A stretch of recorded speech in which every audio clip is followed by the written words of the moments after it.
In the year 1191 AD, the echoes of a bygone Crusade era reverberated through the lands. Saladin, the valiant conqueror of Jerusalem, had recently set forth on a campaign into Syria, capturing city after city. His relentless advance, however, came to a halt during the siege of Acre, where the Christian army, with the timely arrival of Richard the Lionheart, the newly crowned King of England, managed to seize it from Saladin's grasp. Before the siege of Acre, Pope Gregory VIII fervently championed a call for a renewed crusade to reclaim the holy city of Jerusalem. Responding to this divine summons, the Crusaders, led by the indomitable Richard the Lionheart, King of England, and the resolute Philip Augustus, King of France, embarked on a perilous mission to liberate Jerusalem, which had fallen to Saladin in 1187. Following the triumphant capture of Acre in 1191, Richard, astutely aware of the strategic importance of Jaffa's port, deemed it necessary to secure this vital stronghold before venturing towards Jerusalem. In August, Richard initiated a meticulous march down the coastal path from Acre toward Jaffa. Saladin, with his unwavering determination to safeguard Jerusalem from recapture, swiftly mobilized his forces to impede the Crusaders' relentless advance. Richard orchestrated the march with painstaking attention to detail, acutely mindful of the lessons learned from the devastating defeat at Hattin. He recognized that his army's foremost need was a source of water, while the scorching heat posed the gravest danger. Pressed for time, Richard adopted a measured approach, guiding his army solely during the morning hours before the sun's oppressive heat peaked. Frequent rest stops, strategically positioned near sources of water, became the norm. Meanwhile, the fleet sailed in close proximity along the coast, providing essential supplies and a sanctuary for the wounded. Richard also considered the ever-present threat of enemy raiders and hit-and-run attacks, leading him to maintain a tight formation for his column. Though the skirmish tactics of Saladin's archers provoked and tested the patience of Richard's army, the Lionheart's sagacious leadership ensured unwavering discipline and order amidst these trying circumstances. In early September, Saladin realized that harassing the Frankish army with a limited force wouldn't suffice, so he decided to commit his entire army for a decisive offensive. On the fateful morning of September 7th, 1191, the Crusader army, determined and vigilant, advanced in a well-organized formation. The core infantry, composed of melee warriors, archers, and crossbowmen, protected the front and flanks of the column. Henry of Champagne led this steadfast contingent, which included the vital baggage train positioned at the rear. In the vanguard, elite Templar knights led the charge on the right flank, while Breton and Angevin cavalry, guided by Grandmaster Robert de Sablé, bolstered the forward movement. On the opposing left flank, a coalition of Flemish, French, and Jerusalem knights under Grandmaster Garnier de Naples readied themselves. At the center, 4 squadrons of Poitevin, Norman, and Anglo-Norman horsemen, commanded by Guy of Lusignan, advanced, with Richard the Lionheart at the helm. This crusading host numbered around 15,000, including 2,000 heavily armored Latin knights. As this formidable force progressed, a looming forested expanse unfurled to their left, and it was then that Saladin's army, like a spectre materializing from the very shadows, came into view. With military precision, they assumed their own battle formation. The Sultan himself, a figure of commanding presence, positioned himself squarely in front of the forested curtain that graced the left flank of the Crusader marching column. Accompanied by his elite personal guard, he stood resolute. Lined up before him stood the amalgamated infantry and cavalry contingents, hailing from Syria, Damascus, and Saladin's prized guard, led by his son, Al-Afdal. The Crusader right wing, spearheaded by the Templar Knights, arrived at the outskirts and plantations of Arsuf around 9 a.m. Recognizing his enemy's fatigue and their quest for a suitable encampment, Saladin seized the opportunity to make his decisive move. Muslim infantry, lightly armored but armed with bows and javelins, surged forward, while horse archers galloped into position. As they came within range, a devastating onslaught of missiles struck the left wing of the Crusader ranks. Ayyubid infantry rained arrows and hurled javelins, while their cavalry executed lightning-fast hit-and-run attacks. The heavily armored Hospitaliers and other Crusader units on the left wing, while suffering few casualties themselves, witnessed their horses falling victim to the onslaught. However, the sheer numerical superiority of the Muslims threatened to disrupt the Crusader ranks, causing them to slow down and separate from the main army column. A continuation of this perilous situation would risk encirclement and annihilation as they inched closer to Arsuf. On the opposite flank, Saladin's light cavalry and skirmishers began to encircle the Crusaders from the seaward side, menacing them from the rear. Despite the provocation, the Crusaders held their ground, for Richard hesitated to engage in a mass battle under Saladin's terms. Yet the Hospitaliers, eager for combat, sent a messenger to request permission to attack, but their request was denied. The Crusaders teetered on the brink of charging without orders, and only the immense will and charisma of the Lionheart himself prevented them from breaking formation. Discipline and cohesion were paramount. As pressure mounted on the left, the Grandmaster of the Hospitallers implored Richard for permission to attack once more, and again it was denied. Now, Richard found himself on the cusp of reaching the safety of Arsuf, yet his hand was forced. The Marshal of the Hospitaller Order, driven by a melange of anger, humiliation, and an insatiable thirst for battle, led a charge without orders, and thousands of Crusaders followed suit in an instant. Observing this, Richard made a decisive call. The unplanned charge deviated from his original strategy, but he commanded his entire army to charge and reinforce the beleaguered left wing. The Lionheart himself, along with his personal contingent, joined the embattled Hospitaller cavalry in the charge. In the immediate vicinity of the Christians, the Muslim line crumbled under the overwhelming might of the nightly charge. As the dust and chaos of battle engulfed them, many Muslims routed toward the nearby forest. Richard, reportedly displaying ferocity and valor befitting a medieval warrior monarch, fought with relentless determination, claiming the lives of numerous adversaries. A similar scene of carnage unfolded across the battlefield, with Muslims retreating to the rear. However, they were not yet defeated. Saladin, rallying his elite guard and units that had fallen back, sought to regroup. Seizing the momentum of his initial victory, Richard led a second charge with his entire army, quashing Saladin's attempts at a turnaround.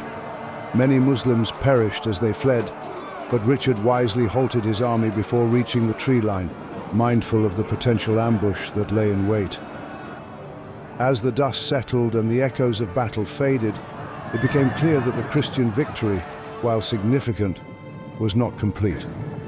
Saladin's army, though bloodied and beaten, remained intact. The Crusader cavalry had suffered only minor losses, but the foot infantry had paid a heavier price, with around 700 brave souls falling in the heat of combat. In contrast, the Muslim forces had borne the brunt of the carnage, with an estimated 7,000 men lost during the ferocious clash. Despite the tactical victory at Arsuf, it was void of immediate strategic results. Richard, resolute in his mission, continued his march towards Jaffa.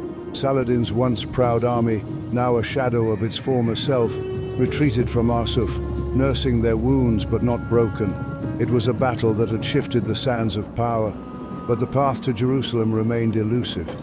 In the subsequent weeks, the Crusaders went on to capture the strategic port city of Jaffa, marking a significant achievement in their campaign. However, as the campaigning season of 1191 drew to a close, it seemed evident that the ultimate prize of Jerusalem would have to wait until the next year. As the seasons changed, the fall and winter of 1191-92 brought about the opening of possible peace talks and a truce between Richard and Saladin. It was a time of reflection and negotiation, signaling the beginning of the end of the Third Crusade. Nevertheless, the Battle of Arsuf played a pivotal role in tarnishing Saladin's once unblemished reputation, earned at the Battle of Hattin 4 years earlier. It also served to cement the legacy of Richard the Lionheart as one of the great military strategists of the medieval era, leaving an enduring mark on history's pages. As the dust settled from the Battle of Arsuf in September 1191, the Crusader army, led by the indomitable Richard the Lionheart, fixed its gaze on the coastal jewel of Jaffa. This city was to be their coveted base of operations, the launching point for their audacious dream of recapturing Jerusalem from the formidable grasp of Saladin. But a cruel winter loomed, chilling both the weather and the prospects for the Crusaders. Negotiations between Richard and Saladin meandered like a tempestuous sea, offering no immediate respite from the storm of conflict. In the shadowy background, disturbing reports began to reach Richard concerning the activities of his brother John and the French king, Philip Augustus. As spring's vibrant colors faded into the relentless summer sun, a fateful realization loomed large. Richard would soon be compelled to depart for his homeland, leaving the future of the Crusades hanging in the balance. With the campaigning season of 1191 drawing to a close, it seemed as though the drive on Jerusalem would have to wait until another year. The Third Crusade, which had shown such promise in the wake of the Battle of Arsuf, faced uncertainty and complexity, much like the shifting sands of the Holy Land itself. By the summer of 1192, the Levantine War had devolved into a bitter stalemate. The forces of Christendom and Islam had clashed repeatedly, each side refusing to yield a decisive victory. On the fateful date of July 5th, 1192, Richard the Lionheart, with a heavy heart and the realization that Jerusalem remained elusive, commenced his withdrawal from the sacred soil. As the echoes of his departure resonated through the land, the shadow of change descended upon the Levant. In the wake of Richard's retreating steps, Saladin, ever astute and ever watchful, seized the opportunity. He laid siege to the strategic city of Jaffa, which had served as the linchpin for Richard's previous campaigns. The fate of the Holy Land now hung in the balance, teetering between two titans of history.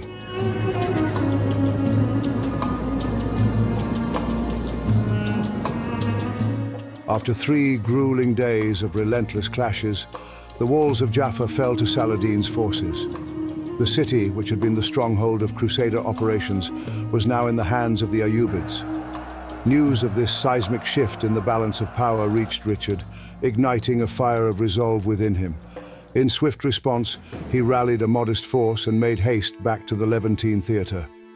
The arrival of Richard's reinforcements struck terror into the hearts of Saladin's army, who feared that this was but the vanguard of a much larger, decisive army on its way to reclaim Jaffa. As Richard's forces surged forth, they encountered Saladin's fleeing soldiers who, in their panic, sought to escape the retribution of the Lionheart's fury. The echoes of battle, a cacophony of clashing steel, gave way to the frenetic sounds of retreating men, as the fortunes of Jaffa shifted yet again in this turbulent tale of conquest and reconquest. As dawn painted the sky on August 4th, the quiet surrounding Jaffa was shattered by the unseen tension of impending conflict. Saladin, spurred by reports of approaching Franks, devised a bold counterattack to reclaim Jaffa before the anticipated reinforcements could tip the scales. Muslim troops, their movements concealed in the fields, awaited the opportune moment to strike. In the hushed moments before sunrise, a Genoese soldier's stroll inadvertently unraveled Saladin's plan. The soldier's keen senses detected the telltale signs of the enemy, neighing horses and glints of armor. Swiftly, the alarm was raised, setting the stage for a clash that would echo through history. Richard, ever the tactician, swiftly organized his forces. Knights, infantry, and crossbowmen formed a formidable defensive formation. Infantry, including unmounted knights, created a protective hedge of spears by kneeling and driving shields and spear shafts into the ground. Crossbowmen working in pairs unleashed a relentless barrage from behind this shielded wall. Sharp tent pegs jutted from the ground, a deterrent against the charging horsemen. Richard, with a handful of mounted knights held in reserve, stood ready at the rear. The Ayyubid cavalry, lightly armored and drawn from Turkish, Egyptian and Bedouin ranks, launched repeated charges. Yet, the Crusaders, resolute and disciplined, refused to yield.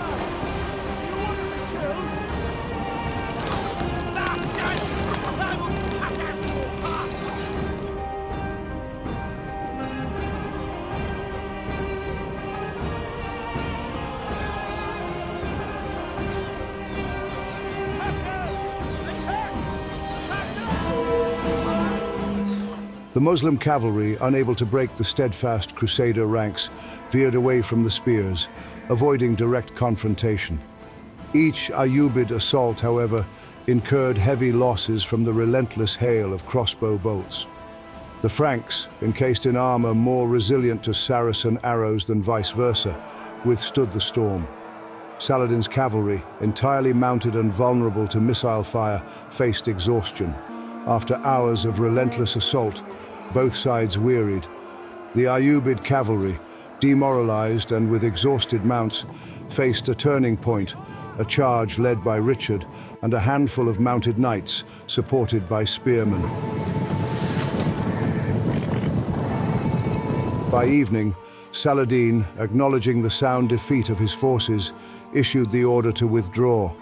The toll of the battle was starkly contrasted. Saladin's forces suffered 700 dead and lost 1,500 horses, while the Crusaders counted only 2 dead, albeit with many wounded.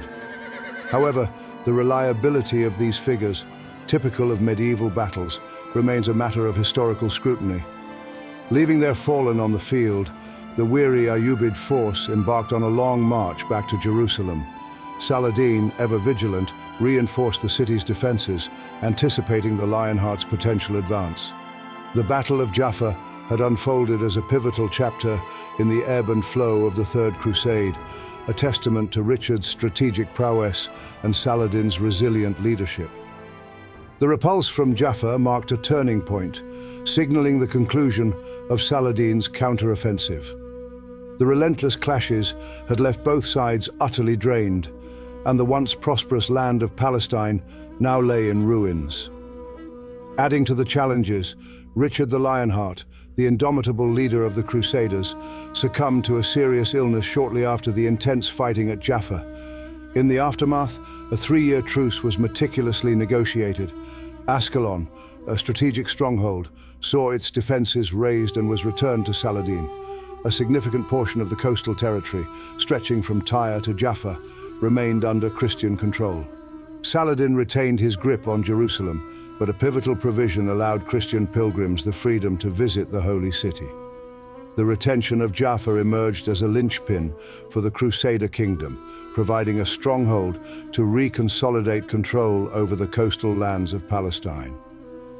The bustling city of Acre became the new capital, a testament to the resilience of the Crusaders in the face of adversity.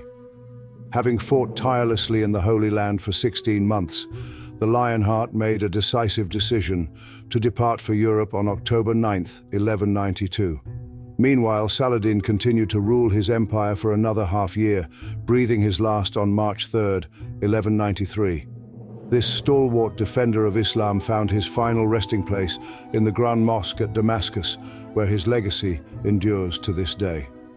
The echoes of their conflict lingered, shaping the intricate tapestry of history in the Holy Land.